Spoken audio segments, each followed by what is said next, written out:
I love new technology. It's one of my favorite things.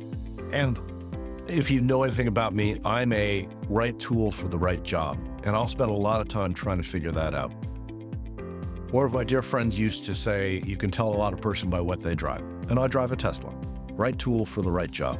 I live on a hill, I need all-wheel drive, and I like it.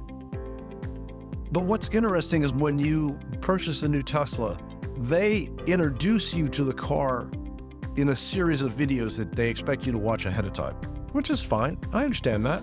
I actually appreciate that. The time I was doing that, there was still some COVID issues, so even more I appreciate that. But they taught me the 5 or 6 important things to get the car going, to drive it, and etc. Once I did that bit of video work, I got in the car and I saw what I needed to do and I used it. Now, what I found is that every week or so, some new options were installed. In the beginning, it was basically just drive in reverse. Here's your turn lights. Here's how you would use the wipers, and here's how you use the lights.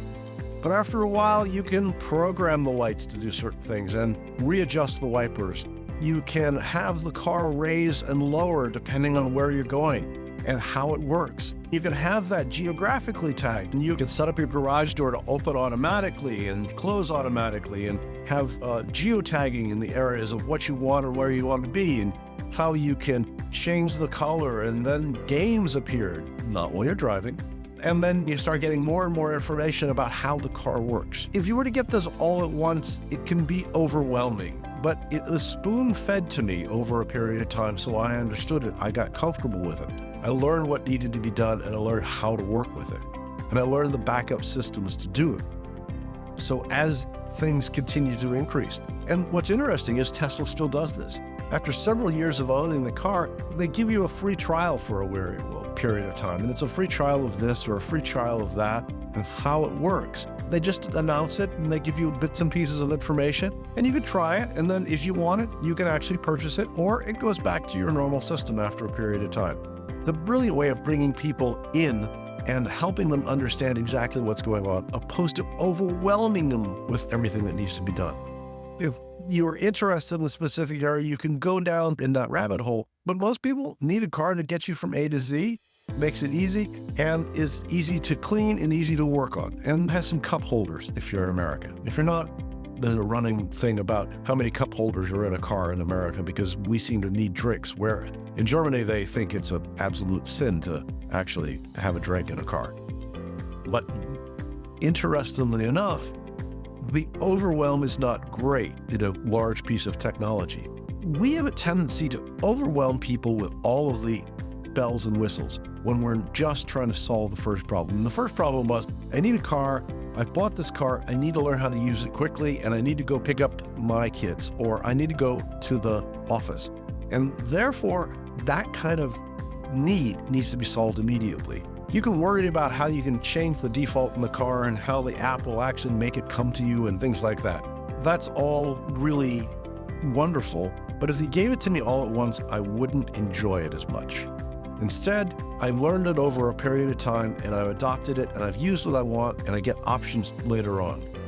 How many times are you giving the entire kitchen sink instead of what you need right now? Sometimes it's easier because you just throw everything at it and hope that it hits the wall. I used to grow up in a town that was about 70% Italian, and the construction people used to laugh that you go into the old Italian houses and you pull the stove away from the wall and there's all pieces of dried spaghetti, because the old grandmothers used to throw a piece of spaghetti against the wall, and if it stuck, it was ready to be taken out. How many of us are throwing spaghetti against the wall to try and figure out what's going to stick and what isn't, opposed to really looking at the customer's needs and pain points, and then stepping back and saying, hey, this is what you need. I understand what you need here. We got lots of other things, and I'm happy to talk about those, but let's talk about getting you in and getting you going immediately, and we can expand that out. And most of our stuff is digital.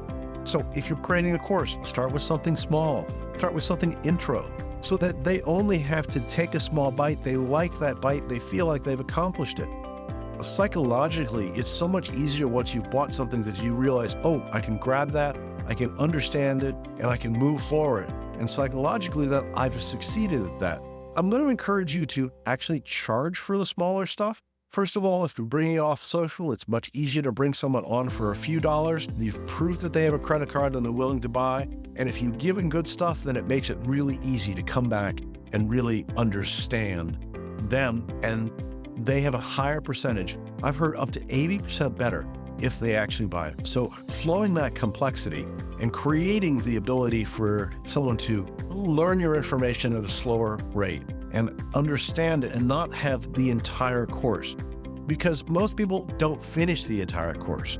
But if you've got a small mini course that helps them solve the problem immediately, and by the way, seed the other problems as you go, you can have 5 or 6 mini courses equal that large course, and people feel like they get it done.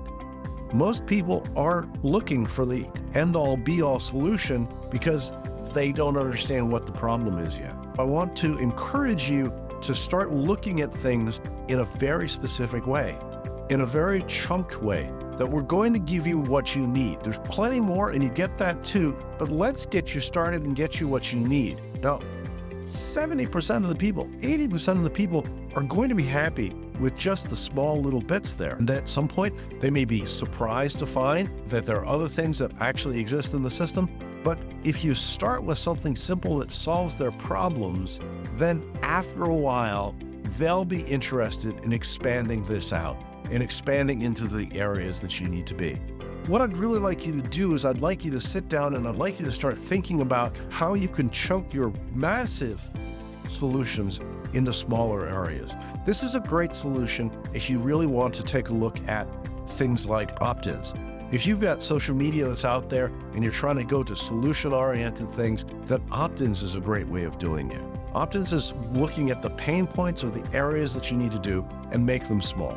I've got one, which are the 10 things that I tell most customers that I work with. And if you like, there's a link in the bio below that you can take a look at how this works. It's simple. It's 10 videos. It's the 10 most important points I have about what people don't understand about the industry we're in. So creating that gives me the opportunity not only to offer it to you for free, that you can get more in depth with me, it also allows you to give me feedback. And if I have other things that I may or may not have, I have seeded some of the things that I do in that opt-in, then you get to learn from me and say, yes, this is something I'm interested in, or no, it's not.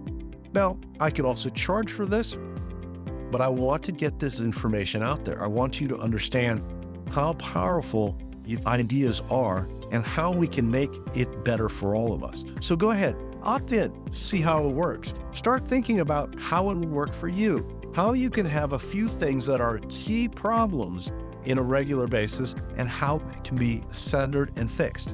I've also created a video up above, and the link is right here, and about how you solve the problems. And you probably don't want to solve the first problem, you want to solve the second. If you're interested, take a look at that video. The link's also in the bio because I hate when those little cards disappear. But it's all about setting up and recognizing what their problem is, solving their problem, and then having them realize that they may have a problem earlier than that. Go ahead and take a look at that video. I think it will be valuable to you. But sit down and make the chunking out process and figure out what little areas. In the comments below, tell me about one of the aha moments you had while doing that work. What were the things that you learned? And let's continue this conversation. I look forward to talking to you soon. Thanks for tuning in to today's episode on the Strategy Session, where we take your business from stuck to unstoppable. Here's another video I think you'd enjoy. If you found these insights valuable, remember to hit the like button, subscribe to our channel, and ring the bell for notifications on our latest videos. Want to transform your business with expert strategies? Schedule your strategy session today by clicking the link in the description below. Remember, you're not just marketing, you're making history with Venture Gained. See you in the next video.